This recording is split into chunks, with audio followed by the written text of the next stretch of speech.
Shalom, Sister Sivan.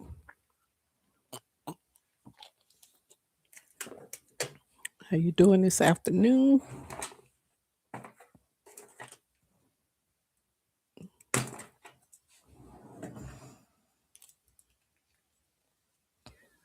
Son of the Most High, shalom to you, brother. Danielle, shalom.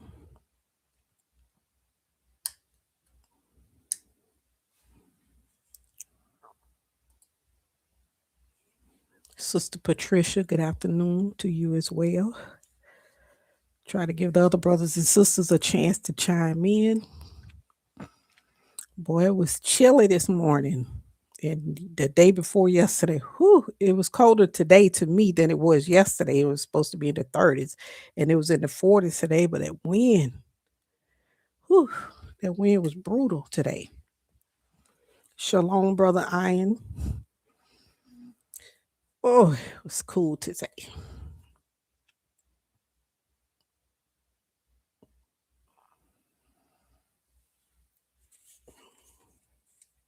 Hope everybody's having a good afternoon.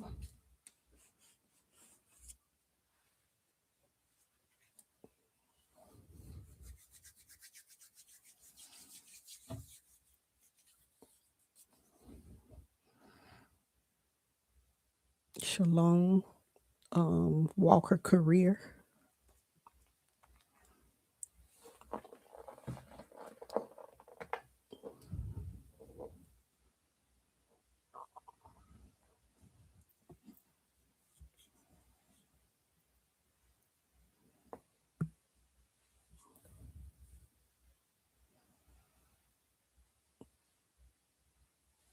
Just try to give the other brothers and sisters. I know they're on the plantation most likely, but I'm trying to give everybody a chance to chime in before we get into this lesson.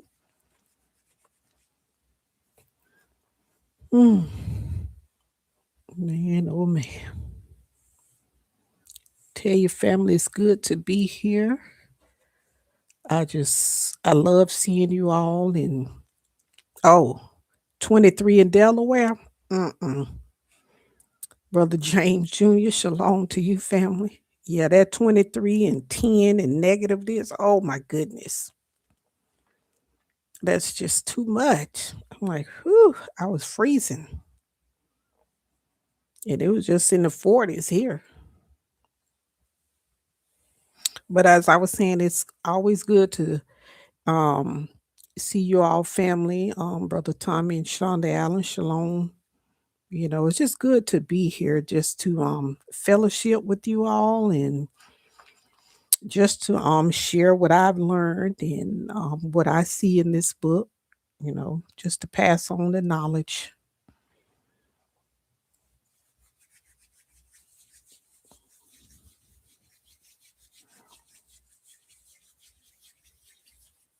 And get other brothers and sisters just a few minutes to chime in. If not, they can always catch the rebroadcast.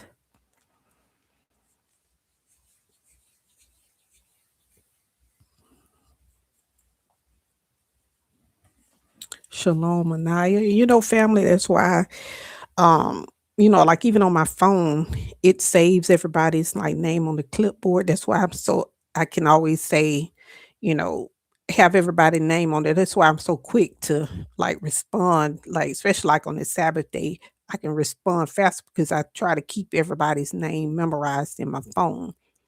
But sometimes if it switches over, do some update, and then I'll lose that format and have to create another one and try to put everybody's name because I feel like everybody should feel welcome or try to welcome everybody in,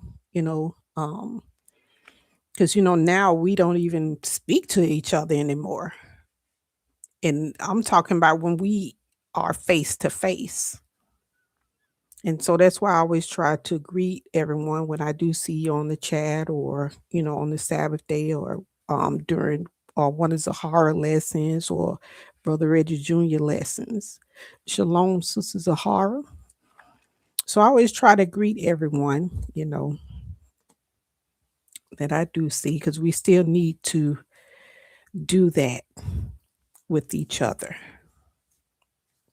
Because I know we could see each other. I see people in the stores, you speak to them, especially our people, they won't even say anything back to you. They'll just turn their head.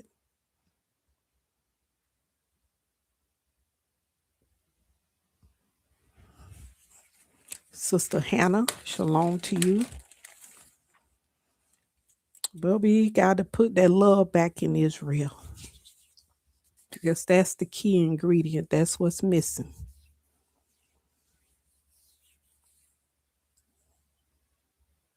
That is truly what's missing. Christ and love. Those things are missing. Family, I'm going to give it one more minute before I get into the lesson. And we'll pick up with this Proverbs chapter 27. Hope family, I won't hold y'all too long. We've been so busy on the plantation, man. Mr. Charlie, don't give you a break. But nonetheless, shalom, Sister Salika. You're on your way to the plantation, sister. You be safe out there, and may the Lord cover you in his precious blood. And you have an awesome day on the plantation. All right, family, I'm not going to hold you all any longer. We're going to pick up with Proverbs chapter 17 and verse 1.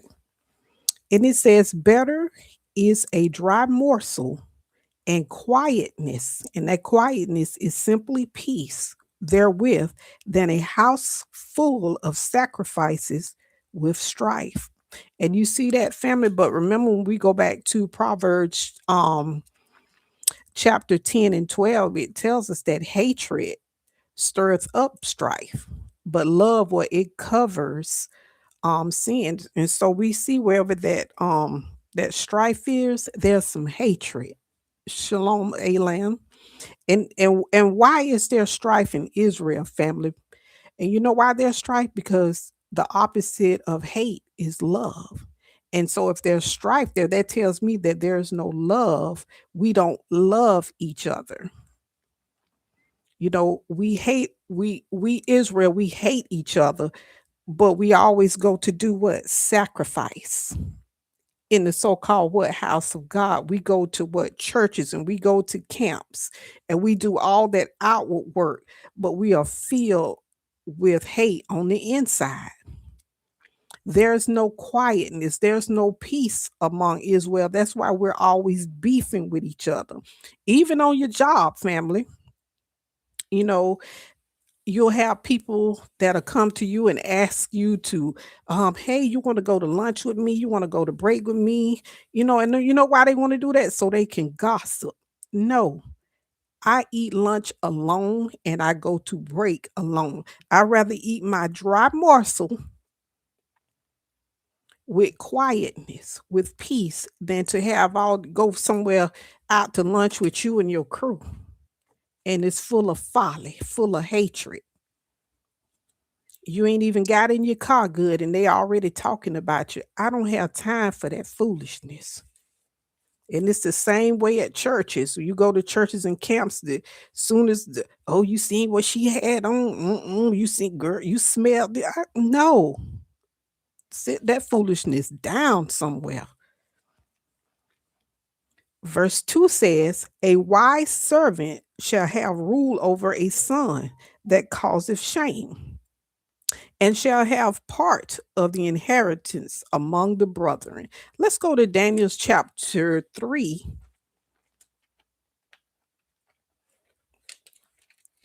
In verse 28. Daniel chapter 3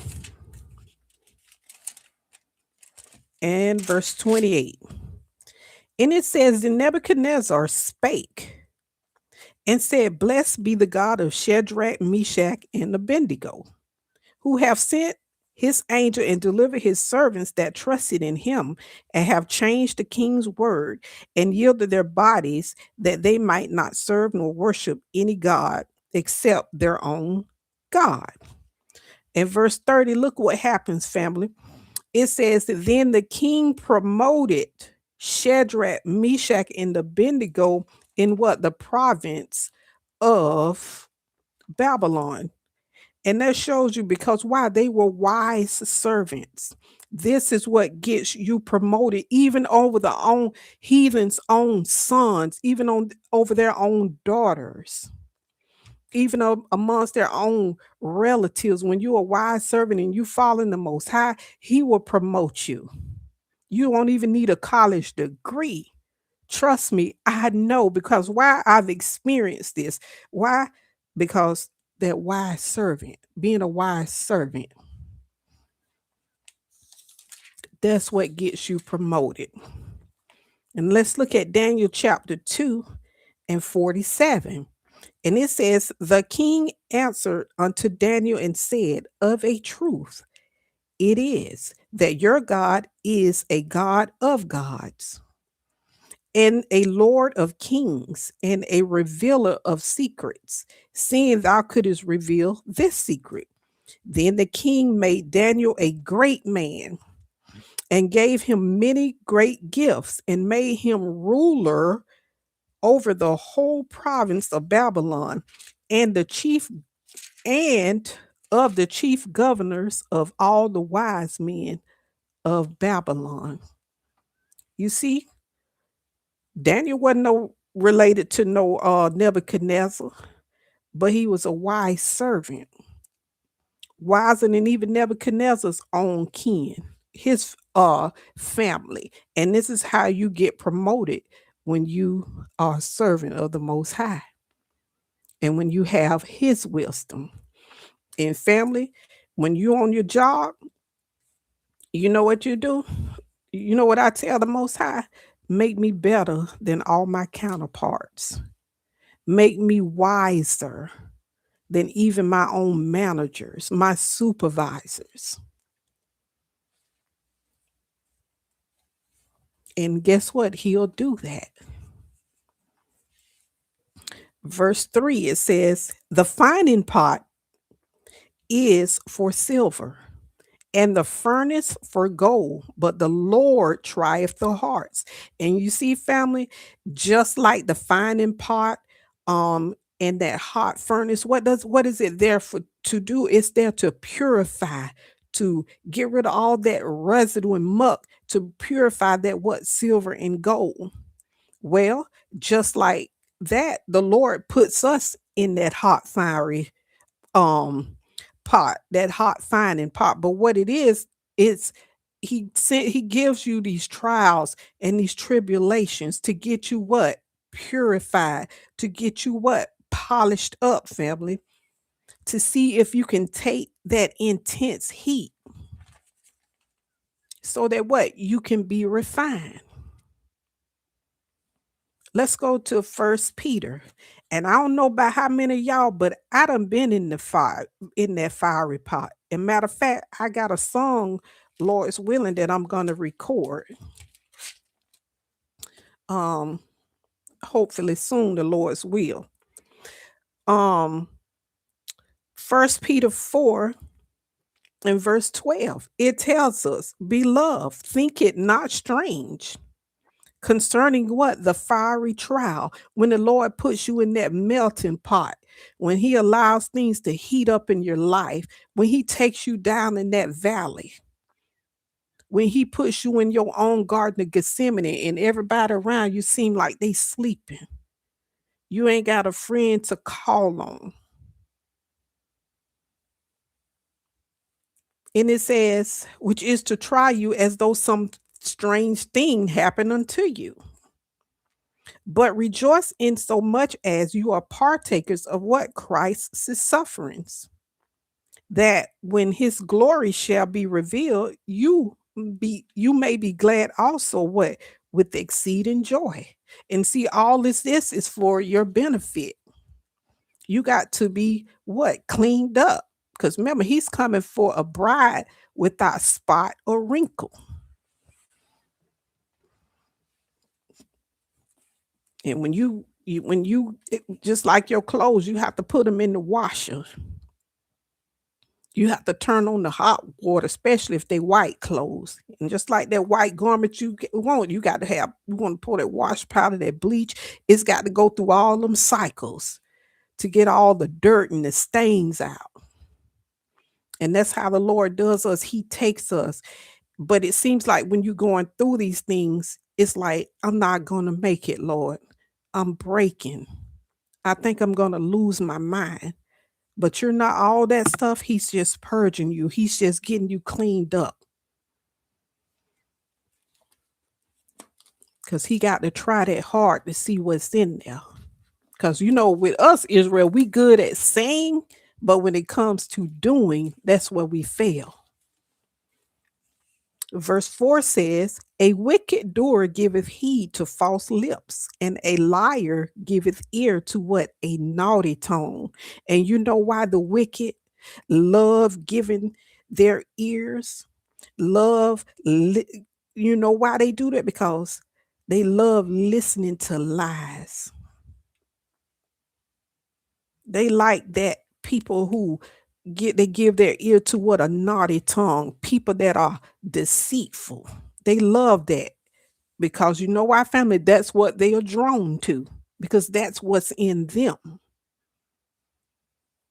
That's what they feed off of. They're not drawn to the truth tellers, those light bearers. That's why they hate you, because you're not speaking lies. You giving it to them 100 just like it is. You're not speaking deceit to them. Verse 5 says, whoso mocketh the poor reproacheth his maker, and he that is glad at calamity shall not be unpunished. And so, look, family, when you belittle, when you ridicule the poor, he said you are reproaching, you are insulting your maker. And who is our maker? Our maker is God. And so, a lot of times when you see someone suffering, people are happy about it. They you talk to them about it. You talk about them, and people tend to low rate them. I know this. This has been done to me personally.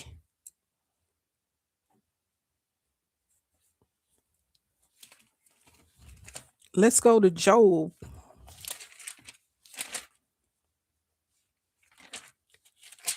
31 and verse 29.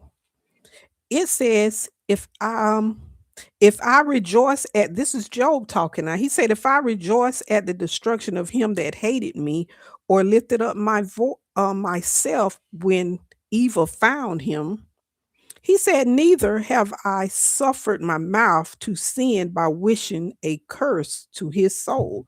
Job said, I didn't get excited. I didn't rejoice at the destruction of him that hated me. I didn't lift myself up and say, yeah, now look at you. What you gonna do now?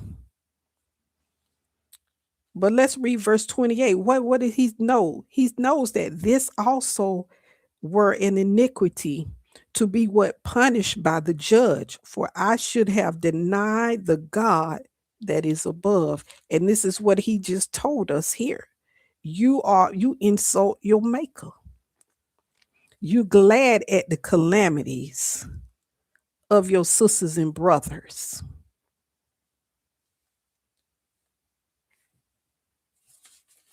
Trust me, I know those other camps. They rejoiced when I lost my husband. They lifted themselves up. And my God, the things that they said, it's almost like the Lord could let me hear it. What they were saying. But remember, you did it to me. You mocked me when I was poor in spirit. Because see, you could be poor in spirit too. See, they think you just poor what? Financially? No. What about that person who's poor in spirit? That needs to be lifted up, that needs to be encouraged. but you mock them. You say that's what you get. Y'all thought y'all was better than everybody else. Verse 6 says, children's children are the crown of old men, and the glory of children are their fathers. Let's go look at Genesis chapter 50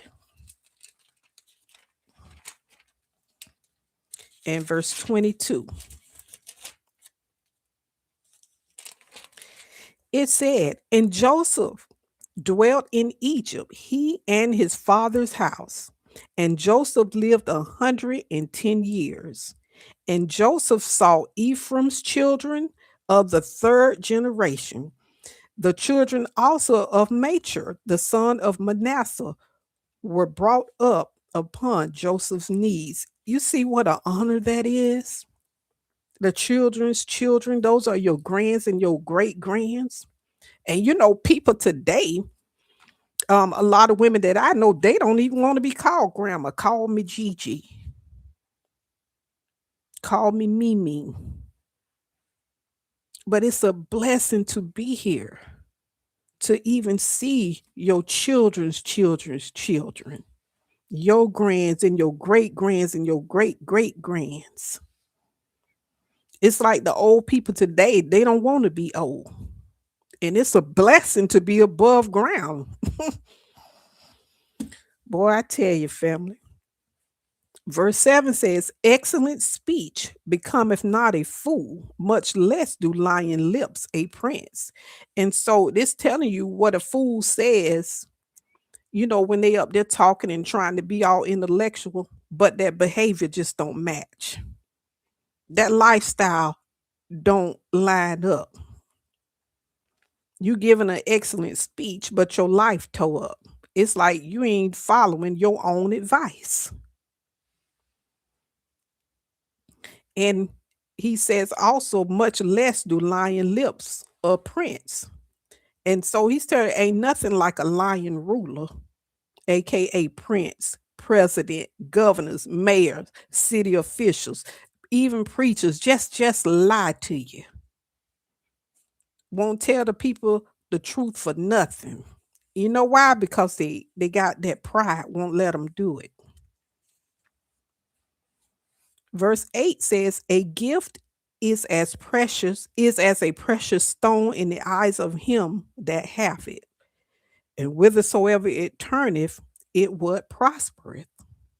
And that's why I thank God for Christ being the gift to us, for being what? That precious stone in the eyes of me, because I receive it, I have it. And whithersoever it what turneth, it prospereth. And so when you have Christ, you have that word in you. Guess what? You go and you tell somebody else about Christ, and look, that kingdom is just multiplying, it's prospering. It does what it's supposed to do. It turneth those from sins so that they can turn to Christ. Verse 9, it says, he that covereth a transgression seeketh love, but he that repeateth a matter separateth what? Very friends. We know that love covers a multitude of sin. And so, and he says that um he that covereth a transgression, what? Seeketh love, but he that repeateth a matter separated very friends. And this, look, God, what does he want? He seeks what? Love. He's looking for that remnant that's going to love him with all their heart, with all their mind, with all their souls. Let's look at First John chapter 4 and 10. And it says, herein is love, not that we love God, but that he loved us and sent his son to be a propitiation for our sins. That is true love. That is what covered all those multitude of sins that we have. But he that repeateth a matter, it says he also what separated very friends. Go to Proverbs 11 and 13. Remember it said, a talebearer what? Revealeth secrets. But he that is of a faithful spirit, what? Concealeth the matter. They're not gonna um go and reveal your business to somebody else. Some people can't wait to get on the phone to call somebody else when they find out somebody's business. Ooh, and then and especially I'm just dealing with Christian folks all my life, even camp folks, you know, and they use that um yeah, how you doing today, sis? Cause I good. Yeah, such and stuff. Mhm, yeah, I know 'em. Yeah, pray for them cause they doing this, they going through that. But essentially what they're doing is just telling the people's business, just spreading gossip all over the place. And if that person was your friend, then you wouldn't go tell their business. And you know what I found out who your true friend is? Christ. You can tell him whatever you want. You can tell him your business, and guess what? He ain't gonna repeat it. So I don't have to worry about him being separated from me as a friend because he ain't gonna repeat the matter to nobody. All I'm gonna see is results from what was spoken in his ear. It's just too many talebearers, and that's what essentially family. That's what the internet is. It's just an open gossip show. A he say she say show. But for us saints, we want to do better. We want to live better. We want to be that example. We want to be that light to the darkness that's in this world. It's too many children being molested, too many babies being aborted. It's too many adulterous affairs going on. It's too many people losing their life without Christ for you to be sitting around and gossiping, being a talebearer, spreading rumors.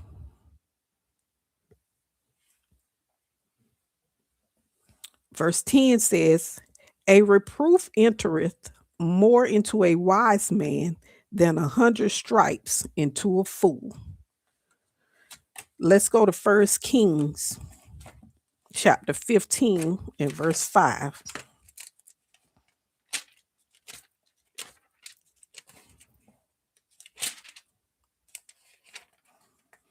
First Kings chapter 15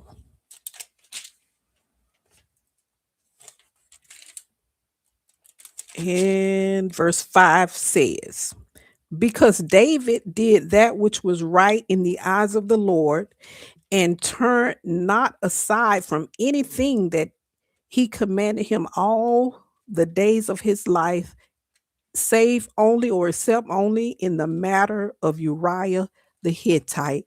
David got one good beat from the Most High, house toe up. That reproof that the Lord hit David with, he didn't have to do it but one time. You know what David did? He didn't do it no more. That one time was good enough. But guess what? A fool now, you got to keep beating them over and over, and it just ain't gonna click. They don't learn from it. That's what like as a kid, I didn't like whoopings. So when your mama said sit down, guess what I did? I sat down. I didn't want no smoke because my mama didn't play the radio, and neither did my dad.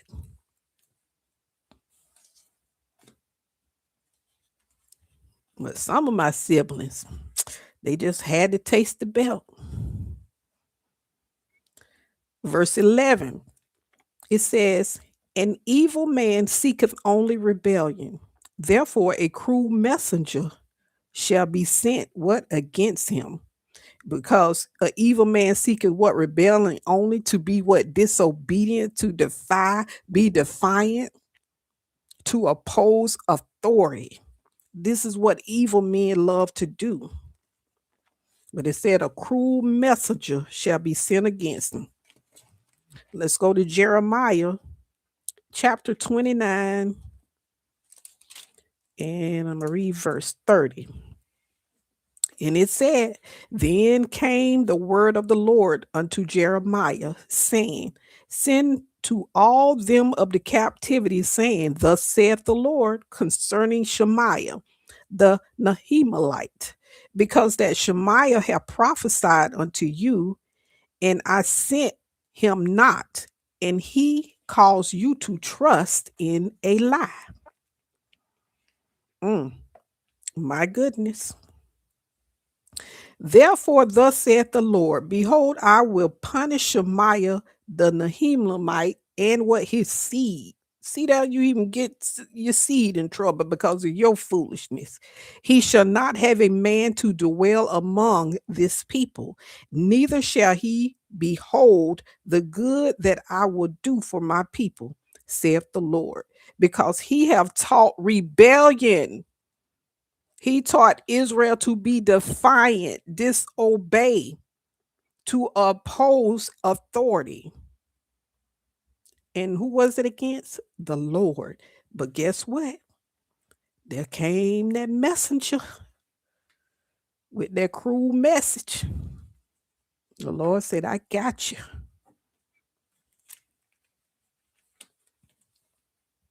Verse 12, it says, let a bear robbed of her whelps meet a man rather than a fool in his folly. And you know one thing about this here that you know how a bear is when she's robbed of her whelps. Boy, she gonna be violent. She gonna straight take you out. But it says rather than what a fool be met in his folly. Because man, when you get the actions for them consequences, it ain't so good. At least when you meet the bear that's robbed of her whelps, she just kill you right there. It's one and done. But a fool, when that folly, you got to reap all that you done put out there, man, that right there, you don't want that. You rather meet the bear. Because one thing about the punishment of the Most High, you reaping what you sow. You don't get to choose what God get to do to you. He do the choosing. He go in that armory and find out what he gonna put on you. Me, I rather just walk straight, stay on the straight and narrow. That reproof one time for me was good enough. I don't need the stripes that the fool received. Let's go to 2 Kings 2 and verse 22 and 23. Because he said, remember, let a bear robbed of her whelps meet a man rather than a fool in his folly. And here in 2 Kings chapter 2 and 22, it says, so the waters were healed unto this day, according to the saying of Elisha, which he spake. And he went up from thence to Bethel. And as he was going up by the way, he came forth. There came forth little children out of the city and what mocked him and said unto him, go up, thou bald head, go up, thou bald head. And he turned back and looked on them and cursed them in the name of the Lord. And there came forth two she bears out of the wood and tear 42 children of them. You see that? Tore them up. So they was done. 42 children. Killed them right on the spot. But you rather that than a fool, his folly? Boy, that tell you something right there. When the Lord dropped the hammer on you for your foolishness, it ain't gonna be good. It's not going to be good. Verse 13 says, whoso rewardeth evil for good, evil shall not depart from his house. Uh-oh. Reward that evil for good. That's why you have to be a truth teller. You have to stand on it. People doing evil, I don't agree with that. Nope. You was wrong. You shouldn't have said that to that sister or that brother. That's how you have to be. But to reward evil for good, he said, evil shall not depart from what? His house. First Samuel 24:16 says, and it came to pass when David had made an end of speaking these words unto Saul, that Saul said, is this the voice of my son David? And Saul lifted up his voice and wept. And he said to David, thou art more righteous than I, for thou hast rewarded me good, whereas I have rewarded thee evil. And thou hast showed this day how that thou hast dwelt with me. For as much as when the Lord had delivered me into thine hand, thou did not kill me. For if a man find his enemy, will he let him go and go away well? Wherefore the Lord reward thee good, for thou hast done unto as thou hast done unto me this day.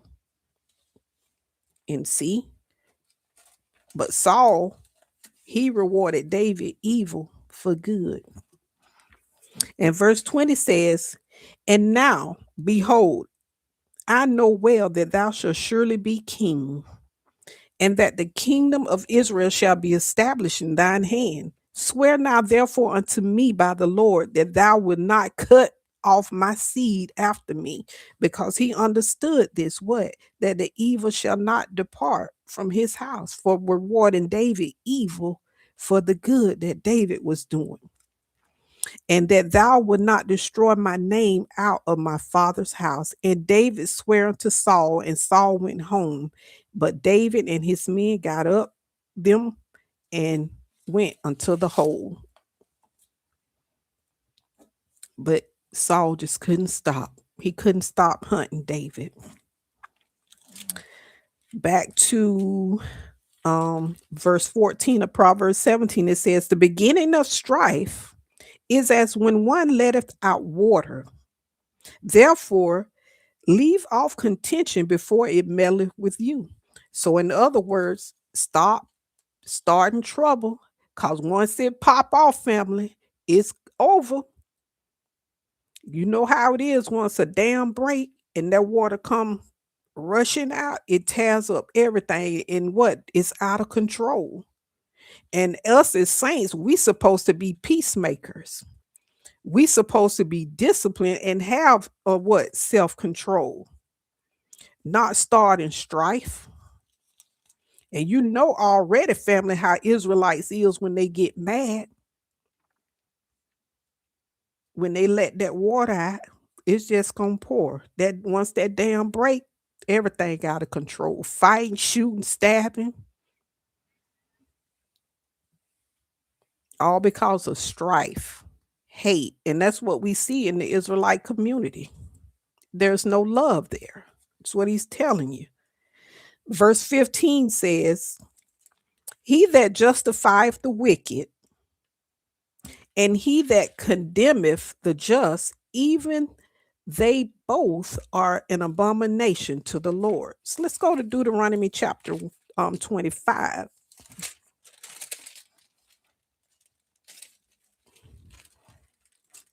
He's talking about justifying the wicked. He says, verse 25 and 1 of Deuteronomy, it says, if there be a controversy between men, and they come unto judgment, that the judges may judge them, then they shall justify the righteous and what? Condemn the wicked. And guess what, family? All this is being written for us so that we can learn how to become gods, so that we can have that God mindset, so that we can operate righteously like He operates righteously, so we can live holy like He lives holy.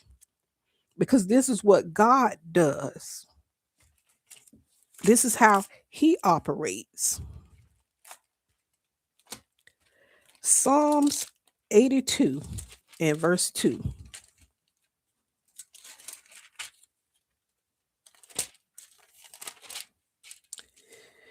It says, how long will you judge unjustly and accept the persons of the wicked? Selah.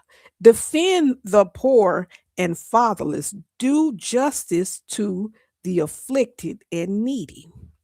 Deliver the poor and needy. Rid them out of the hand what of the wicked. And guess what, family? He says in verse 6, I have said you are gods, and all of you what are the children of the most high. And you see how God is trying to get us to have the mindset that he has by telling us to what? To defend the poor, the fatherless, do justice to the afflicted,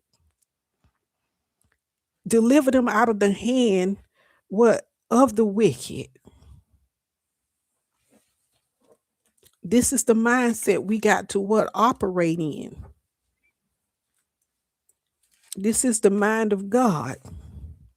Verse 16 says, wherefore is there a price in the hand of a fool to get wisdom, seeing he hath no heart to it? So he's telling us, family, that there is a price to pay what for wisdom, and a fool just don't have the mind to see it. And what's that price, family? Which he starts with what? The beginning of wisdom, what is to fear our God. To what? Humble yourself, be content, to be just. And a fool is not going to humble themselves. They just can't pay that price. It's just too costly to them. They have to boast, they have to brag. They don't want to depend on Christ for salvation. Verse 17, it says, a friend loveth at all times, and a brother is born for adversity. And I like, he said that a friend loveth at all times, not fair weather friends. They only gonna love you when things going good. But when things going bad in your life, you don't hear from them and you don't see them. But what did God call our father Abraham? Did not he call him his friend? Let's go to John 15. He called him friend. John 15 and 12. It says, 14, let me get it, 15. It says, this is my commandment, that you love one another as I have loved you. Greater love have no man than this, that a man lay down his life for his what? Friends. You see that? Christ loved us at all times. He called us his friend. He laid down his life for us. And not only that, we are what? His brother. He was born for that adversity,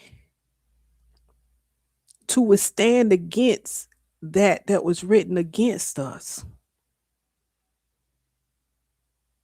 He did that because what? He loved us. We his friends, we his brethren, we his children, we his bride. That's what I love about God. He just I am. He's all of that. And what they say, and some. And that's right, Sister Judah, a friend who sticks closer than a brother, not a fair weather friend.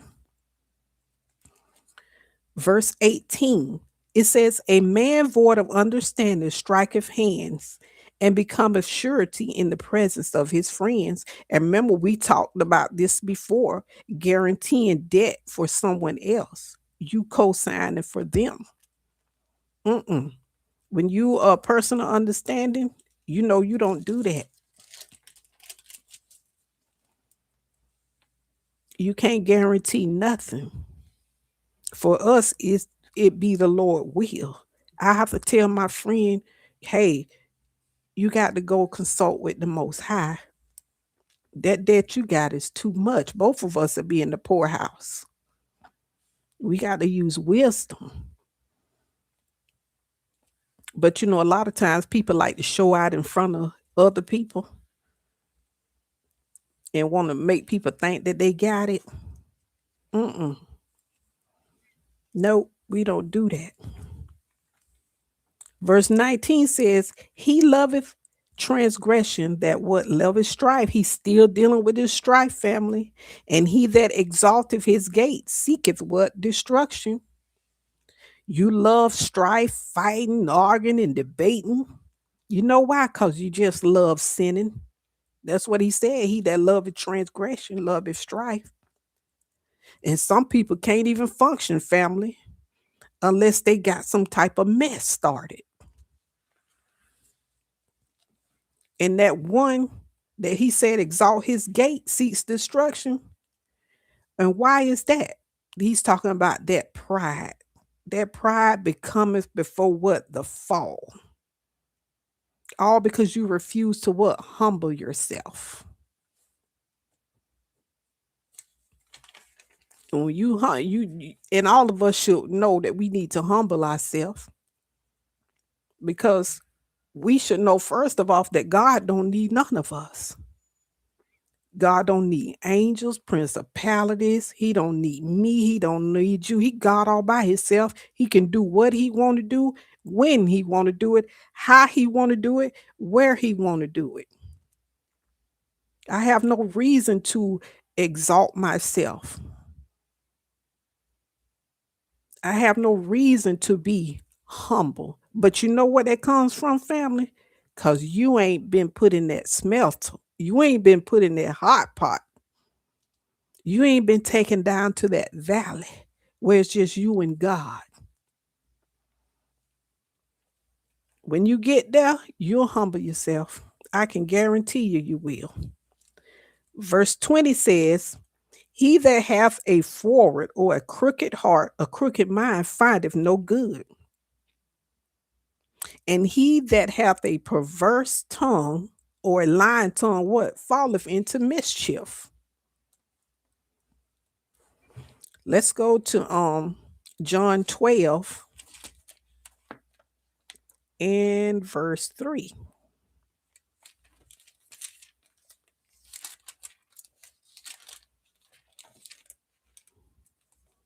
John 12 and verse 3 through 6. Because remember, it says that he that have a crooked mind findeth no good, and he that have a lying tongue falleth into mischief. And here we go.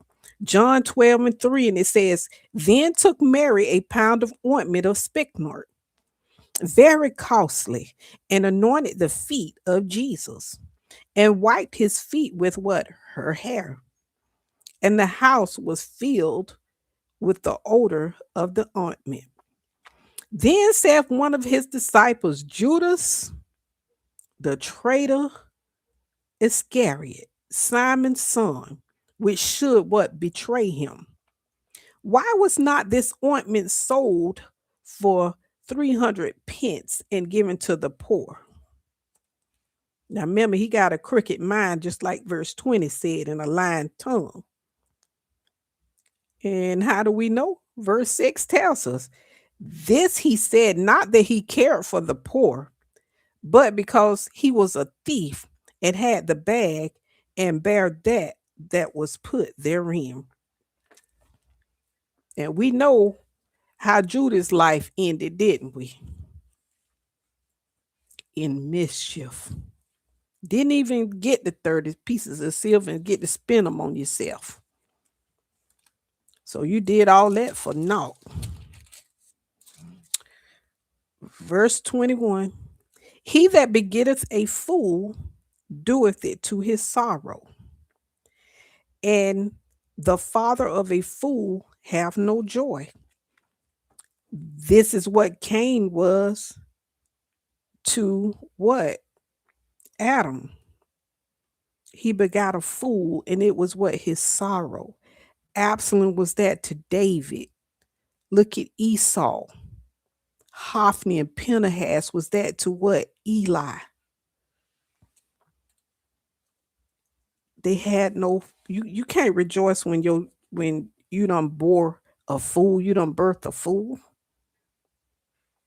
They you can't you they don't bring you any joy. All they bring you is sorrow and grief, anger, disappointment. Verse 22 says, a merry heart doeth good like a medicine, but a broken spirit, what?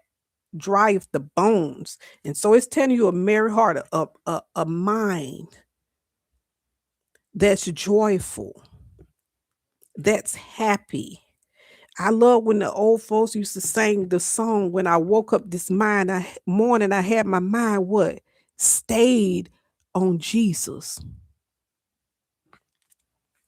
And that right there is that medicine, Jesus. But a broken spirit, what? Drive the bones. Let's go to Philippians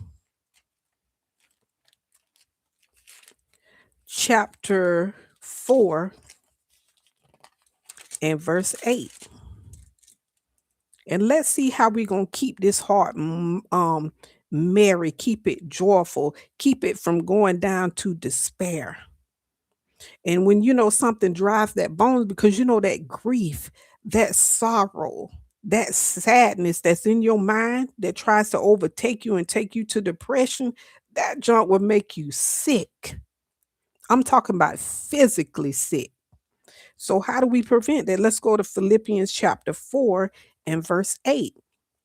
Finally, brethren, whatsoever things are true, whatsoever things are honest, whatsoever things are just, whatsoever things are pure, whatsoever things are lovely, whatsoever things are of a good report, if there be any virtue and if there be any praise, think on these things. This is what keeps that mind from being broken. Because we know in this world we see things, we encounter things, we hear things. But you have to keep that mind where things are true, where things are honest and lovely. And you know what that is? In Christ and all that he's done for us, all that he's going to do for us, all that he's going to give us. This is what's going to keep that mind merry and happy. Know that we're not going to always be in these flesh bodies. That we're going to rule and reign with him as gods.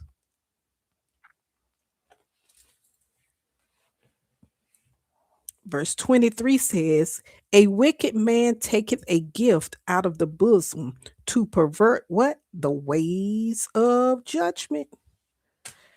Let's go to Exodus 23 and 8.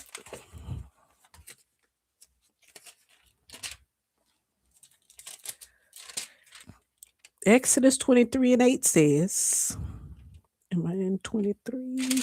And verse 8. And thou shalt take no gift, for the gift blindeth the wise and perverteth the words of the what? Righteous. You don't take a gift out of the bosom to somebody like, here, let me give you this. But you know that it's to do pervert the ways of judgment. And these bribes, all this money and stuff, it corrupts justice. It pervert the ways of judgment. That's why you don't see this in the land that we living in. Judges taking bribes, police officers taking bribes, sheriffs, teachers taking bribes, principals. managers, CEOs. And the Lord instructed us, don't you do that. And you know what? When you have that love in you, you ain't going to do none of these things. Verse 24 says, wisdom is before him that what have understanding. But the eyes of a fool are in the ends of the earth. Let's go see this in Romans 10.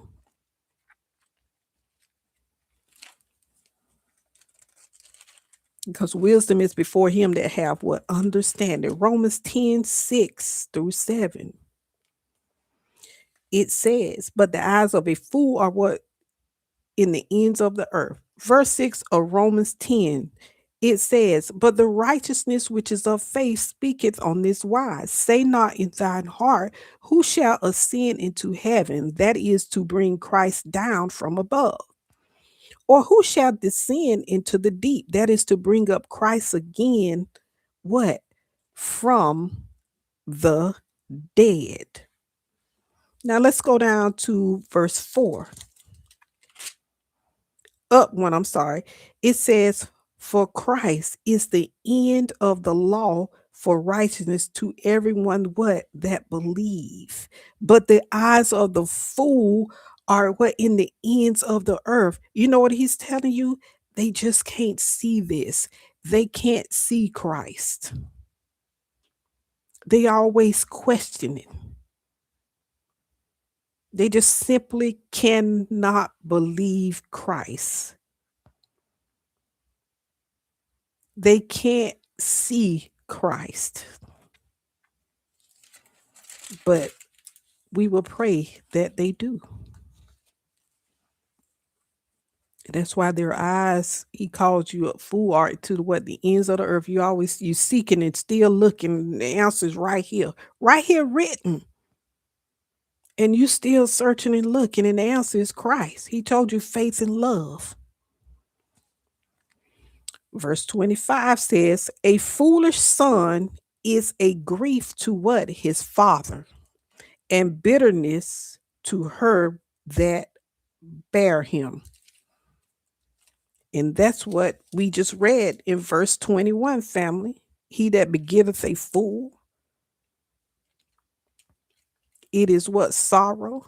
Like we was just talking about Cain and Absalom and Hophni and Phinehas and Esau. They were grief, brought grief to their father, bitterness to her, to the mother that what bare them. Verse 26. Also, to punish the just is not good, nor to strike princes for what? Equity. Now, got a question, family. Was not Jesus just? And they punished him? Nor to strike the princes for equity? Was not he what? The Prince of Peace? Let's go to John 18. He said it's not good to do that. They punished the just one, but there's a payment. John 18 and verse 19. And it says, and the high priest then asked Jesus of his disciples and of his doctrine. Jesus answered him and said, I spake openly to the world. I ever taught in the synagogue and in the temple where the Jews always resort. And in secret have I said nothing. Why askest thou me? Ask them that heard me what I have said unto them. Behold, they know what I said. And when he had thus spoken, one of the officers which stood by struck Jesus, struck the just one with the palm of his hand, saying, answerest thou the high priest so? You talking to the high priest like this? And Jesus answered him, here's that prince. If I have spoken evil, bear witness of the evil. If I did something, tell me what I done that was evil. But if well, why are you smiting me? Mm. Let's see where some more smiting happened. Let's go to Acts 23 and 1. And I can guarantee you, family, guess what? They want to smite us too.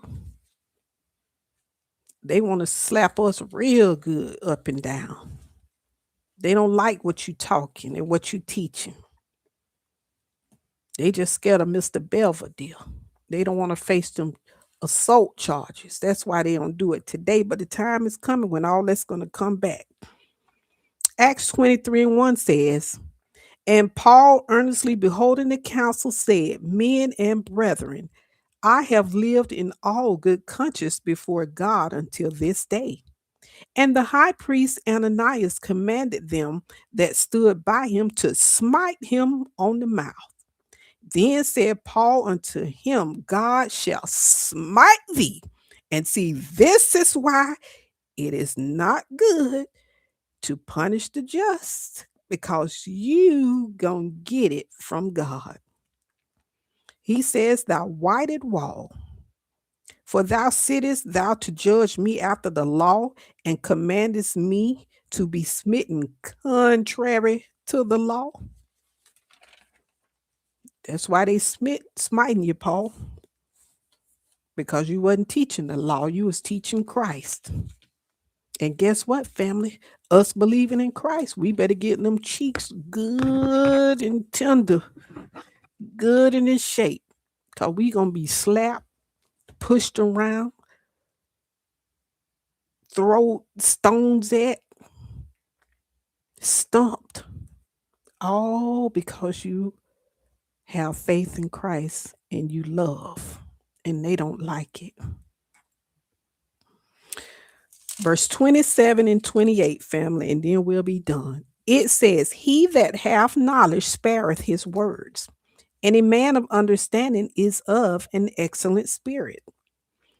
Even a fool, when he holdeth his peace, is counted wise, and he that shutteth his lips is esteemed as a man of understanding. And let's go to Ecclesiastes